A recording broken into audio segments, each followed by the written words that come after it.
Ce que l'on ressent vis-à-vis de l'architecture est quelque chose d'extrêmement personnel. Et les premiers contacts que l'on a avec un client, ce sont des contacts où on s'épie, où on se mesure. C'est un peu comme quand on va se battre avec quelqu'un.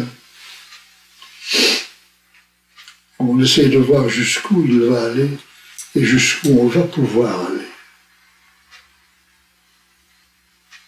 Et je pense qu'une fois que cet accord est intervenu entre un client et l'architecte, il y a un espoir de voir se développer quelque chose.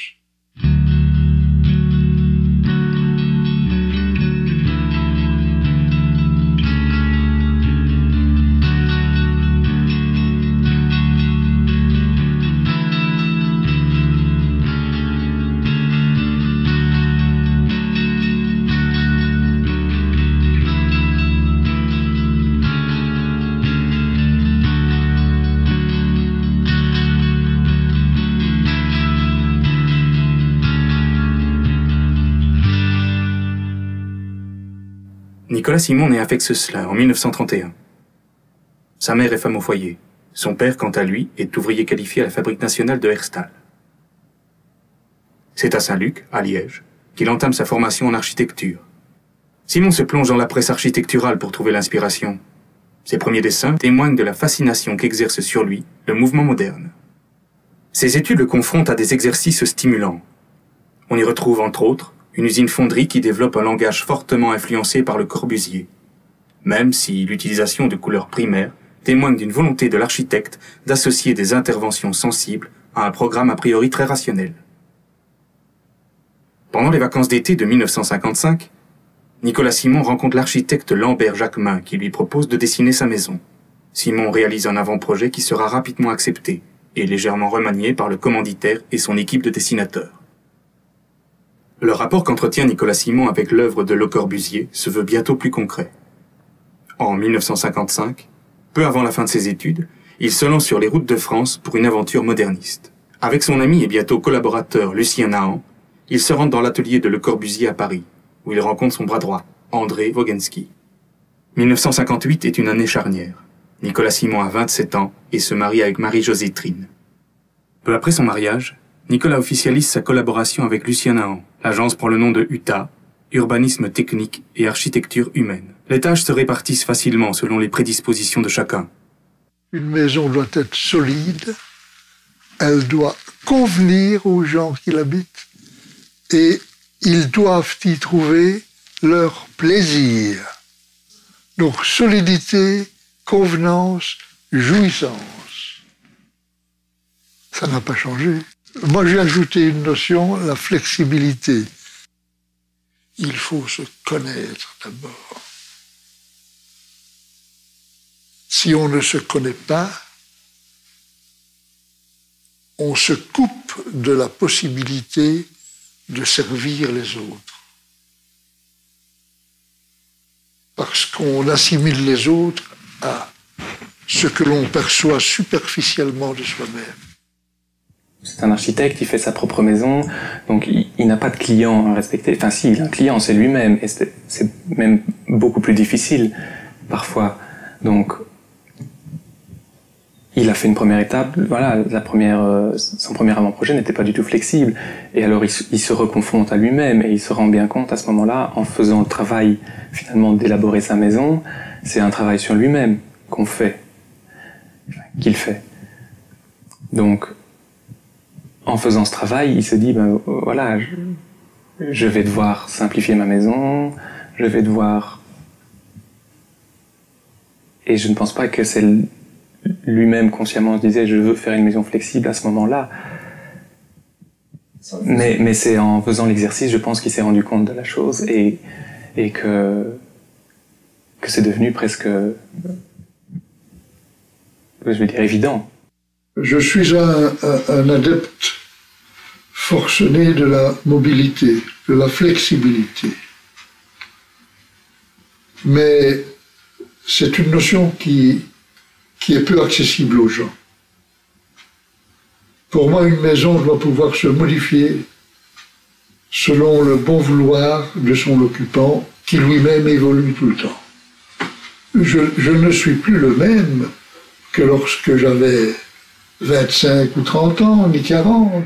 C'est-à-dire que c'est la capacité à s'adapter en même temps que le personnage évolue. Donc la maison doit être flexible dans ce sens qu'elle doit évoluer. Nicolas Simon avait besoin d'agrandir sa maison.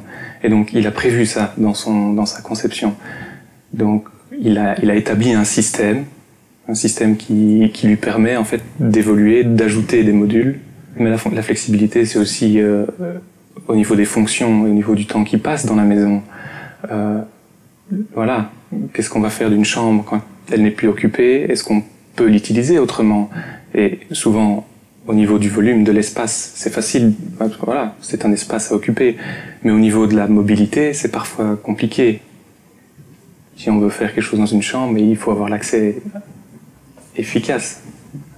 Et alors, c'est ce qu'offre aussi cette maison-ci, en travaillant sur la mobilité et la circulation dans la maison, donc en complémentarité avec le système modulaire et la structure, permet d'interchanger des modules, donc des fonctions, de les accoupler dans des espaces ouverts. Donc on a un module fixe qui est celui de la cuisine et de l'entrée, qui est en béton, donc qui sert aussi de rigidifier la structure. Donc on a quelque chose de dur, du béton, et ensuite pour le reste de la maison, on retrouve une structure libre, en poteau-poutre en bois, qui elle est entièrement flexible, donc on peut interchanger tous les éléments de cette structure. Je crois qu'il faut offrir aussi aux personnes, non seulement aux usagers, mais aux visiteurs de la maison, des points de repère. Il faut qu'ils comprennent. C'est important de comprendre. Quand on entre quelque part, je sais bien que chez moi, il y a une quantité de gens qui se perdent. On rentre par le centre de la maison, ce qui est déjà inhabituel. Et alors, il y a toute une thématique finalement de la centralité qui est cachée dans cette maison-ci. Et donc, on rentre par le centre.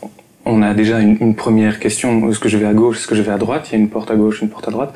On arrive à gauche, on passe dans un tout petit espace et puis ça s'ouvre. On arrive dans la cuisine, ben voilà, on est dans un espace. Et puis, on peut tourner tout autour du noyau central dans un sens comme dans l'autre. On retourne au même centre finalement. On descend ou on monte. Donc, c'est des modules de 4 mètres par 4 que Nicolas Simon a défini comme minimum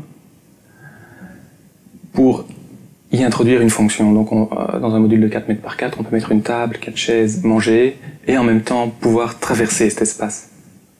On peut mettre un divan ou un lit et toujours traverser cet espace. Donc on peut finalement passer d'un module à un autre de la façon dont on veut. Et donc ça permet une multitude de circulations. La lecture n'en reste pas moins présente.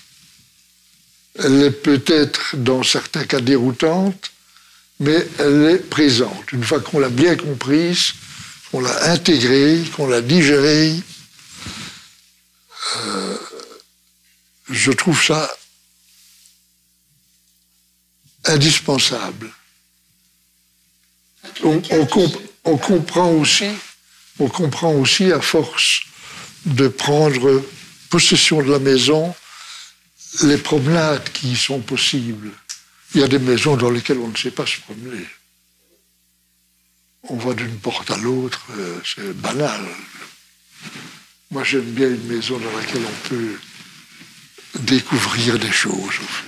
Une des notions primordiales, donc, c'est le mât. C'est difficilement compréhensible, finalement, pour nous occidentaux. Donc, le mât, c'est l'intervalle d'espace-temps, une chose invisible, un lien, une énergie qui relève du vécu. C'est ce qui existe entre les choses, un silence dans une mélodie. De cette façon, la perception d'un espace est inévitablement liée à l'écoulement du temps, au rythme avec lequel on avance dans le ou les espaces. Et donc, la notion de mât est très présente et très recherchée dans l'architecture, notamment au Japon. Ça peut être dans une maison la dynamique qui fait évoluer notre perception de l'espace en fonction du temps. Donc dans un sens, il reprend parmi d'autres la notion occidentale de l'aventure, donc de la promenade. Mais c'est aussi bien plus global, parce que si dans la notion d'aventure, c'est le temps qu'il faut pour s'imprégner d'une succession d'espaces, c'est aussi l'inverse. Le mât, c'est l'espace imprégné par une succession de temps. Donc ce qui se passe dans une même pièce au cours du temps.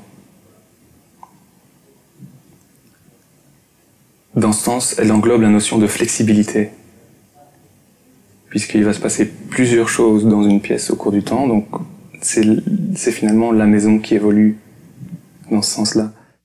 Parallèlement à ses activités de praticien, Nicolas Simon consacre une large partie de son temps à l'enseignement. Engagé à Saint-Luc en 1967, il commence par donner les leçons de croquis, puis assiste divers ateliers.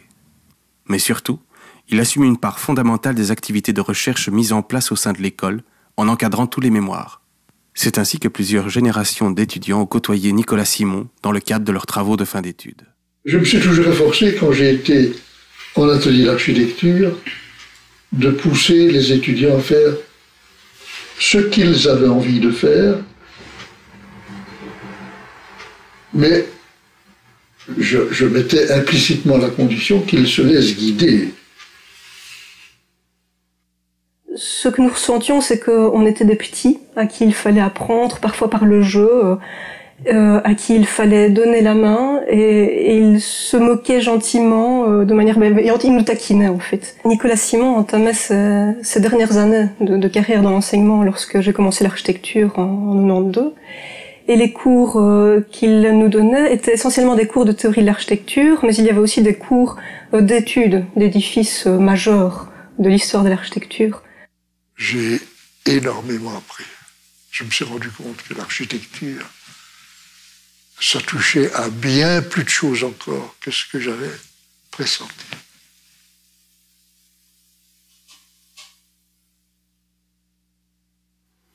Cette nécessité de transcender les choses, de transcender la réalité, c'est important. Et je n'y suis pas toujours parvenu. Je suis rarement parvenu. Mais ça me fascine. Je sens qu'il y a quelque chose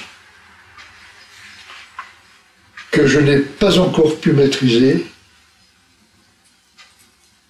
et qui est caché dans certaines œuvres architecturales.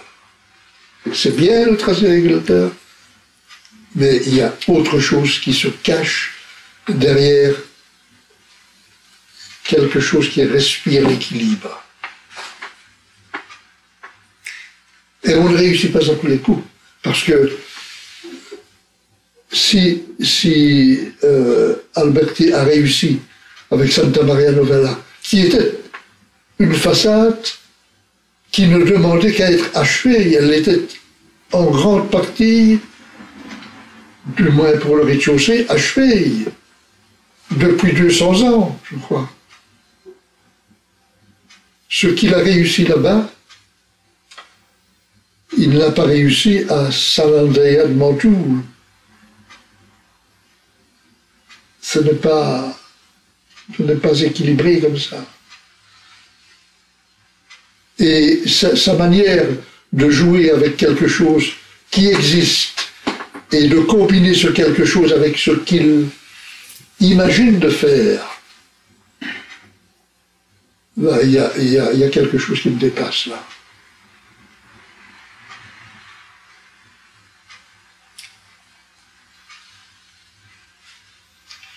Il y a quelque chose qui me dépasse. Et que je sais que je n'y arriverai jamais.